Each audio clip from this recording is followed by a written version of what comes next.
placée sous le feu des projecteurs après avoir remporté Loft Story en 2001, Loana était alors très demandée. Sa vie personnelle intéressait à l'époque, beaucoup d'éditeurs se sont battus pour pouvoir écrire sa biographie.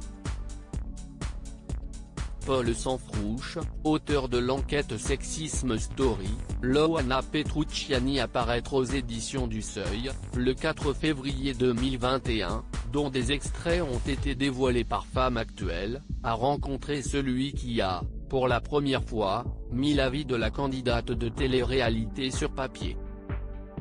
Jean-François Kervéan, à l'époque journaliste à France Soir, a publié en 2001 Elle m'appelait Miette, récit. Jean-François Kervéan explique avoir attendu plusieurs mois avant de s'entretenir avec Loana qui a longtemps hésité avant de donner de ses nouvelles. Il y avait un livre à rendre dans les 2 mois.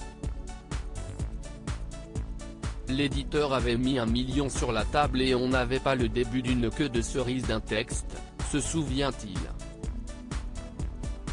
Effrayé à l'idée de rendre feuille blanche, il a commencé à rédiger.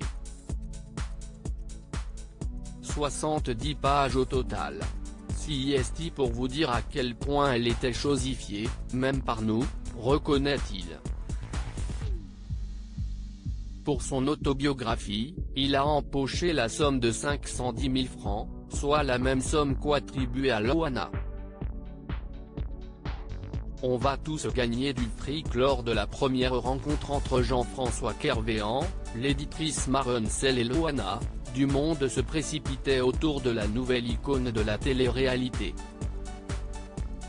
La production était présente, les personnes d'une agence de photos, des coiffeurs et des maquilleurs.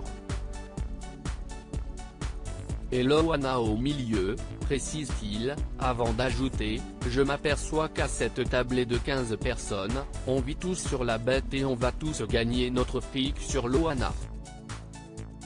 Tous. Des années plus tard, Loana a sombré dans l'alcool et la drogue.